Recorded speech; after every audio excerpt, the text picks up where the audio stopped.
भरोसा, ये शब्द जितना सरल लगता है उतना ही कठिन है जीना, क्योंकि भरोसा तब आसान होता है जब सब कुछ ठीक चल रहा हो, पर असली भरोसा तब मापा जाता है जब चारों तरफ अंधेरा हो और भीतर कोई आवाज कहे अब कुछ नहीं बचेगा। यही वो क्षण होता है जहां इंसान की आस्था की असली परीक्षा होती है। भगवान उस वक्त आपके सामने नहीं आते, वो देखते हैं कि क्या आप बिना दिखे उन पर विश्वास रख सकते हैं। ईश्वर की व्यवस्था कोई तेज हवा नहीं है जो तुरंत बहकर सब बदल दे। वो तो एक मौन लहर है जो गहराई में चल रही होती है, आपके जीवन के हर कोने में कुछ न कुछ साध रही होती है। आप सोचते हैं कुछ नहीं हो रहा, पर ईश्वर तब भी काम कर रहे होते हैं। बस समस्या ये है कि इंसान परिणाम देखे बिना भरोसा नहीं करता।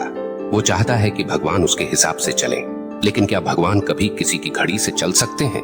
वो समय के स्वामी हैं, उनका हर कदम नियति के धागों से जुड़ा है। आपका आज का दुख कल की कोई योजना तैयार कर रहा है, पर मनुष्य चाहता है कि फल अभी मिले, संतोष तुरंत मिले, परिणाम उसकी इच्छा के अनुसार आए। और जब ऐसा नहीं होता तो वह कह देता है भगवान मेरी सुनते नहीं। नहीं, भगवान आपकी हर बात सुनते हैं, बस वे आपकी सुविधा नहीं आपके उत्थान के लिए काम करते हैं। कभी जो विलंब आपको सजा लगता है वही आपकी सुरक्षा होती है, कभी जो रुकावट आपको अन्याय लगती है वही भविष्य की तैयारी होती है। ईश्वर की व्यवस्था देर से नहीं आती, वो तब आती है जब समय परिपक्व हो चुका हो। आप किसी बीज को धरती में बोएं और उसी पल उससे फल मांगे, क्या मिलेगा? नहीं मिलेगा, क्योंकि प्रकृति का एक नियम है, हर चीज अपनी गति से परिपक्व होती है। ईश्वर की व्यवस्था भी प्रकृति की लय में चलती है। आपका कर्म, आपका मनोभाव, आपकी परीक्षा, ये सब उस समय का हिस्सा है। ईश्वर तब तक प्रतीक्षा करते हैं जब तक आपकी आत्मा वह पात्रता अर्जित नहीं कर लेती। अगर भगवान हर बार तुरंत दे देते जो आप मांगते हैं, तो क्या आप कभी उनके अर्थ को समझ पाते? नहीं, तब आप उन्हें दुकानदार समझते, दाता नहीं। भरोसा तब टूटता है जब इंसान समझ नहीं पाता कि भगवान क्यों नहीं दे रहे, पर जिसने यह समझ लिया कि वो देरी नहीं कर रहे, बस सही पल बना रहे हैं, उसका जीवन शांत हो जाता है। कई बार आपकी प्रार्थना तुरंत पूरी नहीं होती, क्योंकि ईश्वर जानते हैं अभी वो चीज आपके लिए वरदान नहीं, भ्रम है। आप जिसे पाने की जिद कर रहे हैं वो शायद आने वाले कल में आपके आंसू की वजह बन जाए। इसलिए भगवान रोकते हैं, और रोकना भी एक प्रकार की कृपा है।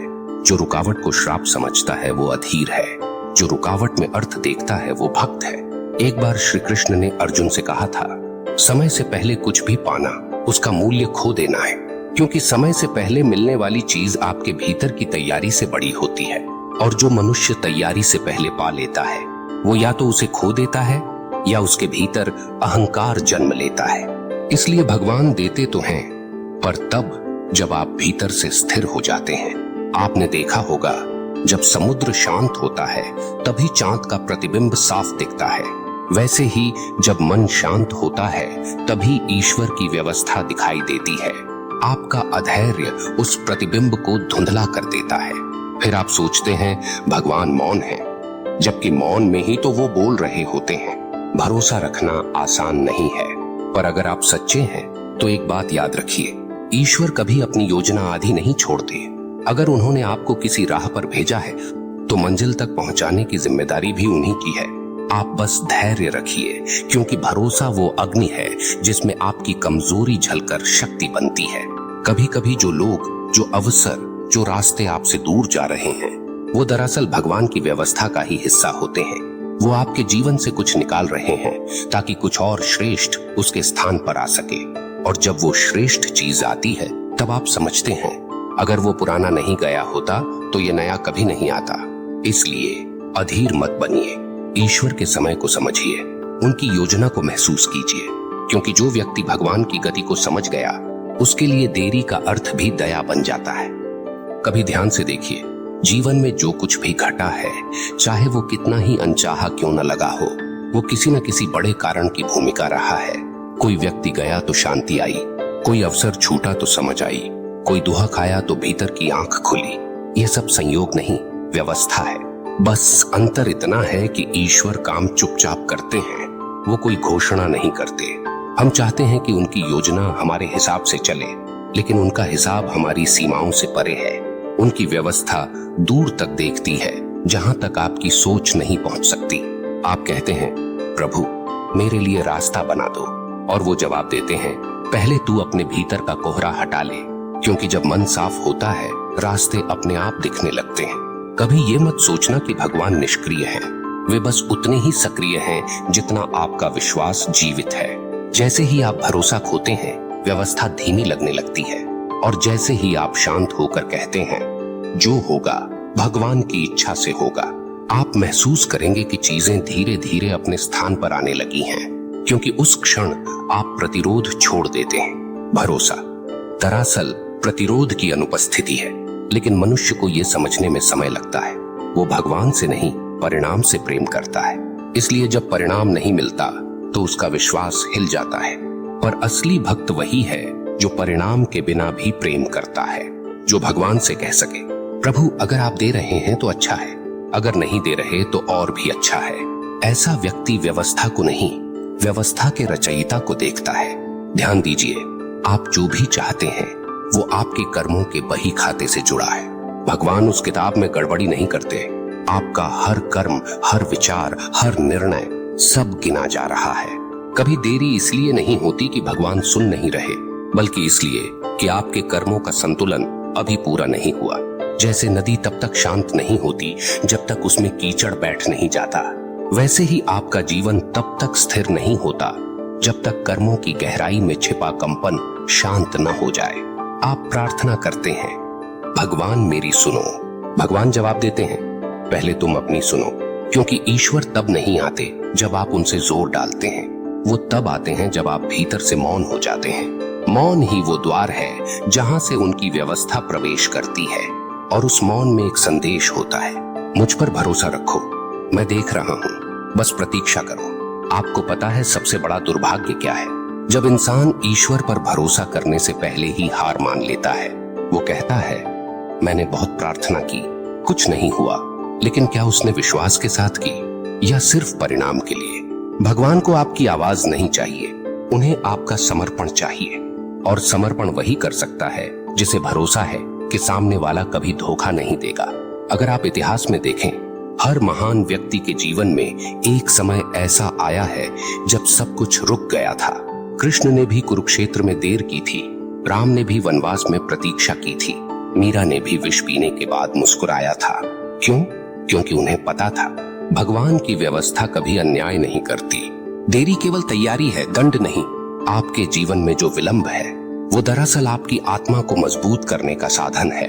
भगवान आपको वह नहीं देते जो आप चाहते हैं, वे वह देते हैं जो आपके लिए आवश्यक है। और जो यह समझ लेता है वह शिकायत करना बंद कर देता है। उसकी जुबान से केवल एक वाक्य निकलता है, प्रभु मुझे आप पर भरोसा है। देखिए, कभी कभी जीवन ऐसा प्रतीत होगा जैसे सब गड़बड़ हो गया है, पर पीछे मुड़कर देखेंगे तो समझ आएगा वही गड़बड़ी आपको सही जगह पहुंचा रही थी। भगवान किसी से गलती नहीं करते, उनकी हर चूक में भी उद्देश्य छिपा होता है। बस हमारी दृष्टि सीमित है। आपको बस इतना करना है, अपनी दृष्टि को सीमाओं से मुक्त कर देना, वो भरोसा पैदा करना जो परिस्थिति पर नहीं, परमात्मा पर टिका हो। फिर चाहे परिस्थिति कितनी भी कठोर हो, आपके भीतर शांति बनी रहती है। याद रखिए, भरोसा कभी प्राप्ति के लिए नहीं होता, भरोसा स्वीकार के लिए होता है। जो स्वीकार कर लेता है वही शांत होता है। जो भरोसे में जीता है वो नियति से ऊपर उठ जाता है, क्योंकि उसके भीतर एक स्थायी वाक्य गूंजता रहता है, जो हो रहा है वही होना चाहिए। क्योंकि भगवान की व्यवस्था मुझसे ज्यादा जानती है कि मुझे कब, क्या और कैसे चाहिए। और जब ये वाक्य भीतर सच्चाई बन जाता है तो जीवन से डर मिट जाता है। तब असफलता भी मुस्कान बन जाती है और देरी भी प्रसाद। भरोसे में जीना मतलब खुद को भगवान के हाथों में छोड़ देना। और जब आप खुद को छोड़ देते हैं तब भगवान आपको थाम लेते हैं। कभी सोचिए, अगर हर चीज आपकी इच्छा के अनुसार होती तो क्या आपको भगवान की जरूरत महसूस होती? नहीं होती। फिर तो जीवन केवल एक अहंकार का खेल बन जाता। भगवान इसी भ्रम को तोड़ते हैं। वे आपकी योजनाएं इसलिए नहीं बिगाड़ते कि वे आपसे नाराज हैं, बल्कि इसलिए कि वे चाहते हैं कि आप समझें, जीवन तुम्हारे हिसाब से नहीं, तुम्हारे हित के हिसाब से चलता है। जो व्यक्ति भरोसे के साथ चलता है वो जानता है कि देर भी दैवीय है, क्योंकि जब भगवान किसी चीज को रोकते हैं वो दरअसल किसी बड़ी चीज की जगह बना रहे होते हैं। पर हम उस ठहराव में संघर्ष करने लगते हैं। हम चाहते हैं कि परिस्थिति जल्दी बदल जाए, पर भगवान चाहते हैं कि हमारा दृष्टिकोण बदल जाए, क्योंकि दृष्टिकोण बदल गया तो पूरी जिंदगी बदल जाएगी। आपको याद रखना होगा, ईश्वर कोई ठेकेदार नहीं जो ऑर्डर लेकर समय पर डिलीवरी करे। वो तो सर्जक है, और सर्जक हमेशा समय लेकर ही रचना करता है। जैसे चित्रकार धीरे धीरे रंग भरता है, वैसे ही भगवान भी आपके जीवन के कैनवास पर सावधानी से रेखाएं खींचते हैं। कभी नीला रंग घना करते हैं, कभी कोई रेखा मिटा देते हैं, क्योंकि उन्हें पूरी तस्वीर देखनी है। आप सिर्फ एक कोना देख रहे हैं। तो जब भी जिंदगी ठहरी हुई लगे, सोचिए, शायद भगवान इस वक्त कोई रेखा सुधार रहे हैं, आपसे कुछ छीन नहीं रहे, आपके चित्र को परिपूर्ण बना रहे हैं। भगवान की व्यवस्था का अर्थ समझिए। वो कोई चमत्कार नहीं जो आसमान से टपकता है। वो एक क्रम है जो आपके कर्मों, आपके धैर्य, आपके भावों के साथ जुड़ा हुआ है। जो कर्म से भागता है वो उस व्यवस्था से दूर हो जाता है, और जो कर्म करता हुआ भी भीतर से शांत रहता है वो उस व्यवस्था में विलीन हो जाता है। यही सच्चा समर्पण है। कभी ऐसा भी होगा कि आपका सब कुछ टूटता दिखाई देगा, रिश्ते, योजनाएं, आशाएं, और आप सोचेंगे अब क्या बचा। पर समय गुजरने के बाद आप देखेंगे जो कुछ टूटा उसने भीतर कुछ नया बना दिया। कभी कभी भगवान बाहर से आपकी नींव तोड़ते हैं ताकि भीतर से आपका मंदिर बन सके। जो इस सत्य को पहचान लेता है वो परिस्थितियों से नहीं डरता, क्योंकि उसे मालूम है जो गिर रहा है वो ईश्वर की योजना में आवश्यक है। आप देखिए, जब कोई संगीतकार वाद्य यंत्र को सुर में लाता है तो पहले उसकी तारों को कसता है। वो कसावट, वो तनाव, वही तो संगीत का आधार है। अगर वो कसावट ना हो तो स्वर भी नहीं होगा। भगवान भी जब आपको कसते हैं तो इसलिए नहीं कि वो आपको तोड़ना चाहते हैं, बल्कि इसलिए कि वो आपके भीतर से स्वर निकालना चाहते हैं। और जब वो स्वर निकलता है तब जीवन गूंज उठता है भक्ति की मधुरता से।